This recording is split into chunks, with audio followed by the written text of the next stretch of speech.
enregistrer. C'est parti. Donc, bonjour à tous et merci d'être là. Je m'appelle Aurélia Boisanté et j'anime des formations de formateurs.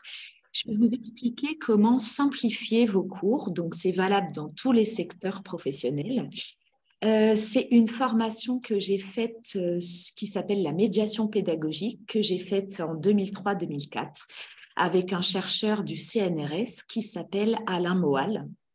Et j'ai cité les sources en fin de PowerPoint si vous voulez aller lire et aller plus loin dans ce que je présente. Donc, la médiation pédagogique, en fait, ça fait partie de la zone proximale de développement. C'est de mettre en place des outils de médiation pour que ce soit plus simple pour les stagiaires. Comment construire des séances de médiation? Comment analyser les pratiques pédagogiques chez les participants?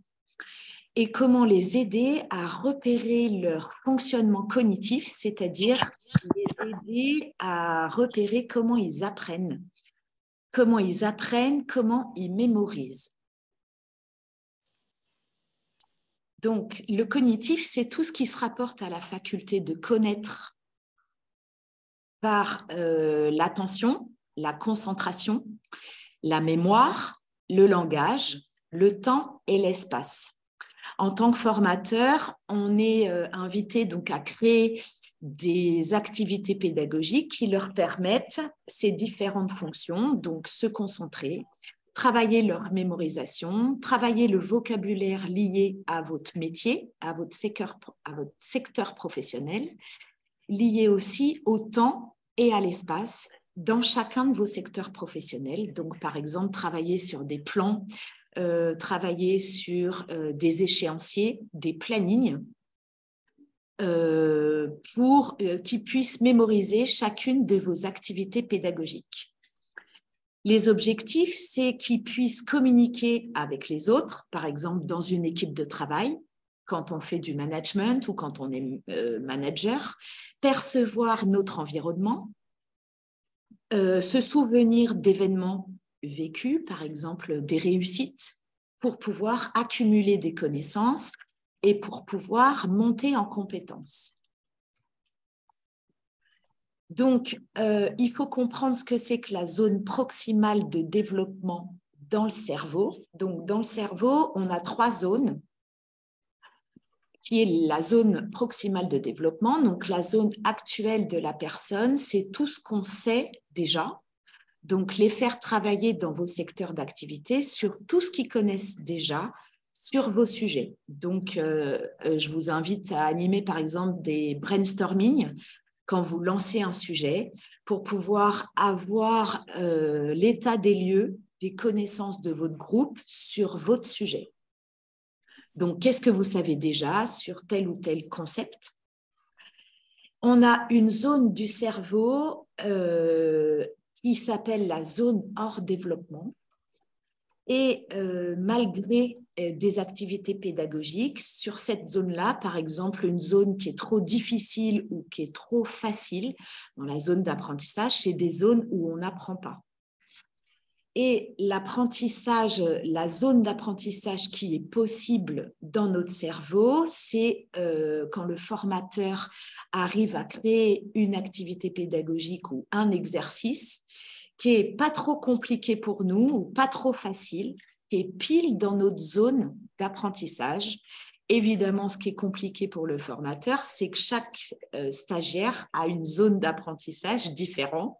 C'est pour ça qu'il faut mettre en place plusieurs activités pédagogiques dans vos secteurs professionnels pour que chaque stagiaire puisse apprendre avec telle ou telle activité. Alors, je vous explique comment faire. Donc, vous avez une zone proche de leur zone actuelle de développement où ils peuvent apprendre et d'alterner avec des activités plus simples ou plus complexes pour que ça puisse correspondre à chaque stagiaire. Alors, pour ça, il faut comprendre ce qu'est une tâche. Alors, j'ai pris l'exemple d'une tâche quotidienne qui est simple. et je vous invite à faire la même chose dans vos secteurs d'activité, c'est de partir de tâches simples pour pouvoir après les complexifier. Alors, tout le monde a déjà nettoyé une salle de formation, passé le balai. Donc, l'objectif, c'est de comprendre les prérequis qu'il faut pour cette tâche, de comprendre la prise de conscience que vous visez chez l'apprenant pour qu'il puisse accomplir cette tâche. Donc, par exemple, concernant le balayage dans une salle, l'objectif, c'est de nettoyer la salle, la consigne, c'est de balayer, le support, c'est le balai, l'information à traiter, c'est deux choses. Déjà, comprendre le sol et comprendre l'outil qu'on utilise pour pouvoir atteindre l'objectif. Donc, 3 aspects à retenir quand vous mettez en place cette information. Donc, c'est de recueillir quelles informations ils ont besoin pour pouvoir traiter cette information et restituer à d'autres cette information. En fait, on sait qu'on a mémorisé une compétence quand on arrive à la restituer, c'est-à-dire à l'expliquer à d'autres personnes. Et c'est ce qu'il va falloir faire en formation pour qu'ils puissent mémoriser et monter en compétences. Alors, la médiation pédagogique, c'est déjà vous assurer qu'ils arrivent à se représenter une tâche pour la mener à bien. Donc, essayez de faire reformuler ce que vous devez faire, ce qu'ils doivent apprendre au fur et à mesure. Alors là, je vous ai mis plein d'exemples. Ça s'appelle les fonctions efficientes. Donc, c'est un chercheur qui s'appelle Brunner qui a travaillé là-dessus. Et en gras, à côté, vous avez des exemples d'activités pédagogiques dans tous les secteurs professionnels qu'il faut essayer de créer et de passer d'une activité à l'autre pour que vos groupes puissent monter en compétences et mémoriser ce qu'il y a à mémoriser. Alors, pour les impliquer dans leur travail, il faut essayer de leur donner des timings. Par exemple, de structurer des journées de formation et de dire, voilà, avant 17 heures, l'objectif est que vous travaillez sur telle ou telle activité. Donc, on anime plusieurs activités de 30 minutes, d'une heure ou d'une heure et demie dans notre journée pour pouvoir mémoriser, monter en compétences. La deuxième activité que vous pouvez leur faire, c'est leur donner un document à lire ou écouter une vidéo courte, un document qui est très court, par exemple 1 page, ça suffit, et une vidéo qui est très courte, et de leur demander de créer des résumés pour pouvoir expliquer au groupe. Ensuite, le but dans vos secteurs d'activité, c'est qu'ils connaissent le vocabulaire. Alors là, par exemple, j'utilise un jeu qui s'appelle le Time's Up, pour leur permettre de mémoriser des mots-clés sur tel ou tel concept. J'ai fait une vidéo là-dessus, si vous voulez aller la voir, pour créer des et mémoriser du vocabulaire. Pour comprendre les problèmes, vous leur demandez qu'ils expliquent et qu'ils reformulent le problème à tout le groupe. Pour trier des informations, vous leur demandez qu'ils classent par étapes. Pour comparer des situations, on compare par exemple des situations où ils ont été en situation de réussite, par exemple sur une pédagogie de projet, quel projet ils ont mis en place, comment ils ont réussi à créer ce projet ou à créer un événement, et de classer par étapes toutes les étapes qui ont fait qu'ils ont réussi à créer ce projet et atteindre les objectifs par rapport à ce projet. Se représenter la tâche mentalement, vous leur demandez d'expliquer ce qu'ils doivent faire. Donc ça, c'est plutôt une activité de métacognition. Émettre des hypothèses. Émettez des hypothèses. Si vous émettez telle ou telle hypothèse, vous aurez tel ou tel résultat. Créer des rétro-plannings pour organiser sa pensée et la planifier. et transférer les activités pédagogiques dans un autre cadre, par exemple, faire un transfert professionnel, c'est-à-dire au travail, par exemple sur des formations de management, animer des formations de gestion d'équipe, animer des formations pour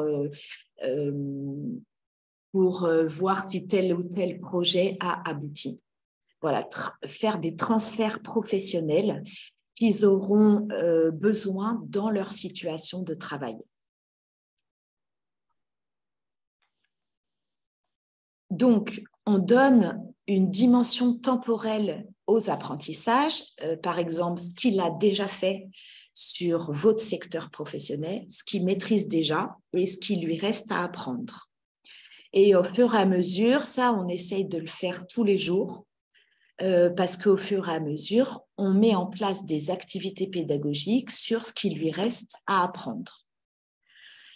Il faut bien choisir des supports. Je vous invite, par exemple, à choisir des supports qui soient authentiques, par exemple, des vraies procédures internes, et de décortiquer ces procédures internes, donc décortiquer les étapes de la procédure, les objectifs de la procédure, expliquer la procédure à d'autres, créer un rétro-planning, leur faire créer un rétro-planning pour accéder à cette procédure interne, voilà, les faire travailler sur des vrais documents. Et par exemple, sur une formation linguistique, ça va être de travailler sur des vrais exemples, de montrer des vraies phrases et de les faire décortiquer des phrases.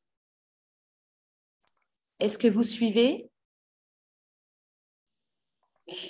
D'utiliser des situations de vie professionnelle réelles pour donner du sens aux apprentissages et de bien travailler le sens par rapport à ce que ça nous sert dans notre travail, à quoi sert tel et tel concept dans notre travail, à quoi sert d'atteindre tel ou tel objectif. Alors, il y a une question. Je te laisse poser la question, Loïc, soit dans le chat, à l'écrit si tu peux. Quand vous avez des stagiaires à entrée et sortie permanente, le but, en fait, c'est de mettre en place du tutorat. Ou par exemple, quand vous avez un stagiaire qui arrive en retard, qui arrive à 10 heures, c'est de faire expliquer aux autres tout ce qu'on a vu de 9 à 10.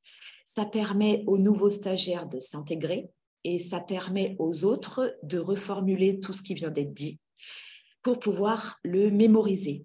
Donc, soit quand vous êtes à entrée et sortie permanente, par exemple sur des formations longues, il y a des stagiaires qui intègrent les formations tous les lundis et de voir ce qu'on a déjà vu en formation, ce qu'on doit apprendre et ce qu'on attend de nous et de le faire reformuler par le groupe. Si vous avez des questions, posez-les dans le chat. Donc, les étapes nécessaires pour simplifier vos cours et qu'ils puissent développer leurs compétences. Donc, ça s'appelle de la médiation pédagogique.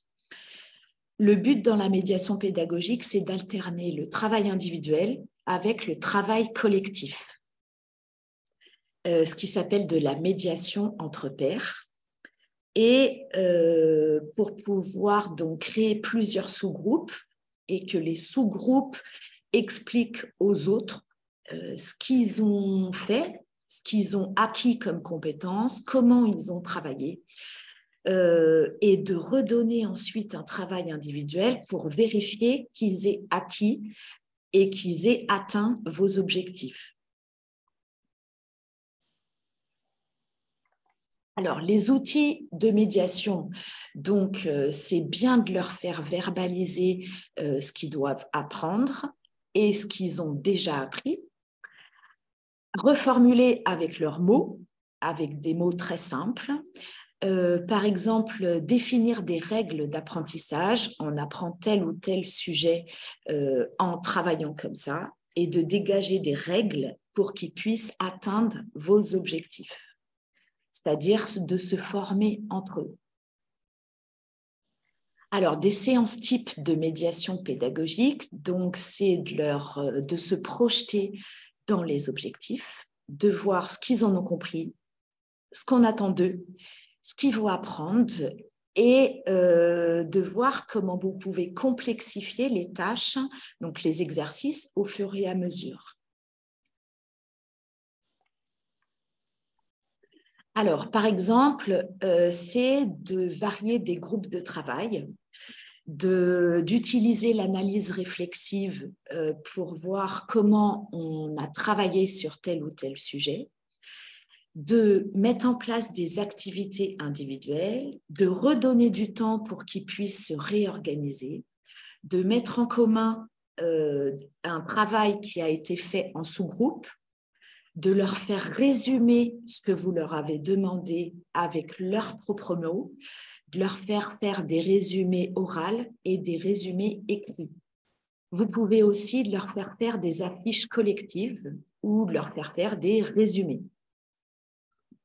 Tout ça va permettre en fait de travailler un objectif par étape.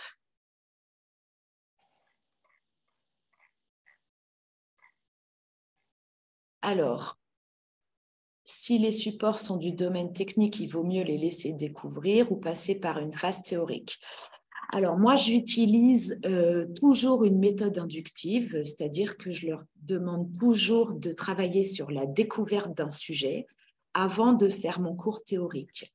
Cette méthode inductive, en fait, ça permet aux stagiaires de pouvoir mémoriser et de pouvoir réfléchir à ce qu'ils savent du sujet avant de faire cours.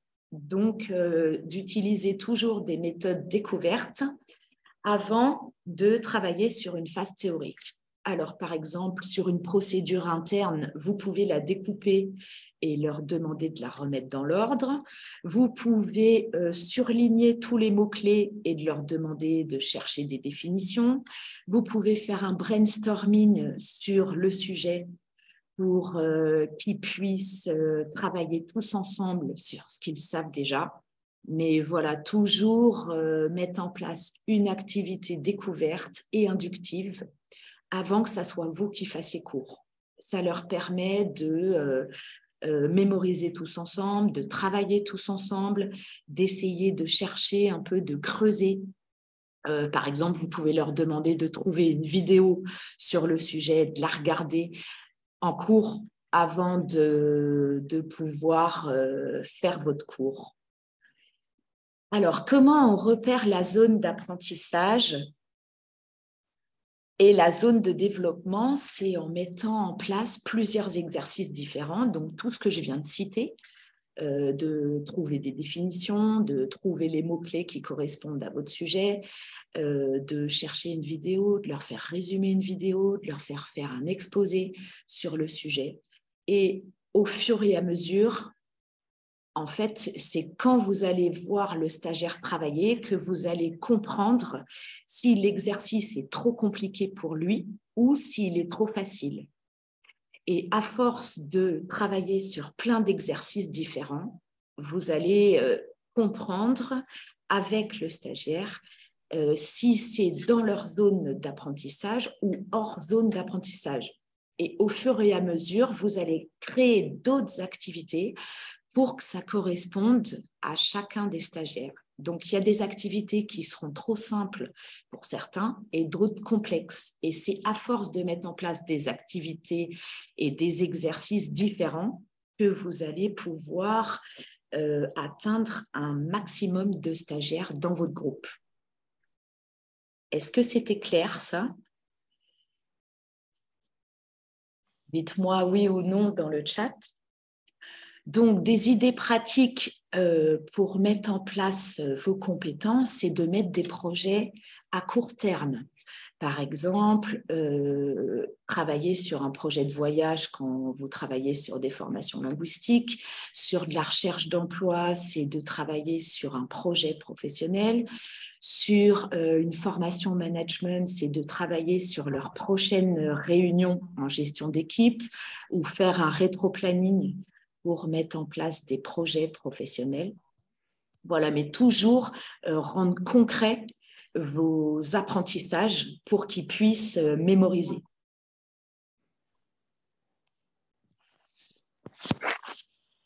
Alors, pour comprendre s'ils arrivent à mémoriser ou pas, on utilise la métacognition et on utilise des types de questions. Donc, ça s'appelle l'entretien d'explicitation par Vermeersch. Donc, ça, c'est la théorie. Donc, c'est qu'est-ce que vous avez respecté comme consigne pour atteindre cet objectif? Qu'est-ce que vous avez oublié? Qu'est-ce que vous avez entendu? Comment vous trouvez votre travail? Voilà, je vous ai donné plein de questions pour pouvoir travailler avec vos stagiaires sur comment on simplifie. Alors, dites-moi dans le chat si vous avez compris, ce que vous n'avez pas compris, ce que vous voulez que je continue d'expliquer. Alors, je continue la visio. Donc, 3 éléments à retenir pour simplifier vos activités. Donc, le choix du support pédagogique. Donc, essayez d'avoir des supports authentiques, c'est-à-dire des vrais supports, d'avoir des activités en lien avec le support pédagogique et plusieurs activités. Donc, les faire travailler sur le timing, le vocabulaire, les étapes pour atteindre les objectifs et de bien les faire verbaliser, donc par un accompagnement métacognitif, verbaliser ce qu'ils ont compris, ce qu'ils ont mémorisé et comment ils ont acquis telle ou telle compétence pour atteindre tel ou tel objectif. Donc, ça s'appelle Brunner et donc, qui ont travaillé là-dessus et Vermeersch, si vous voulez aller plus loin. Je vous ai laissé les sources. Donc, ça s'appelle les critères de médiation et les fonctions d'étayage. Vous pouvez m'envoyer un mail si vous voulez que je vous envoie le PowerPoint, si vous voulez le garder.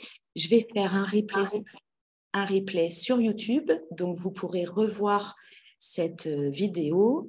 J'ai aussi créé une newsletter si vous voulez recevoir des jeux de formation. Donc, la ludopédagogie, en fait, c'est le fait d'intégrer le jeu dans vos formations d'adultes. Donc, par exemple, créer des jeux de loi ou créer des jeux de cartes ou créer des escape games pour animer vos contenus de formation. Voilà pour cette fin de visio. Merci d'avoir participé. Et n'hésitez pas à m'envoyer un commentaire pour me dire si vous avez compris ou pas. À bientôt.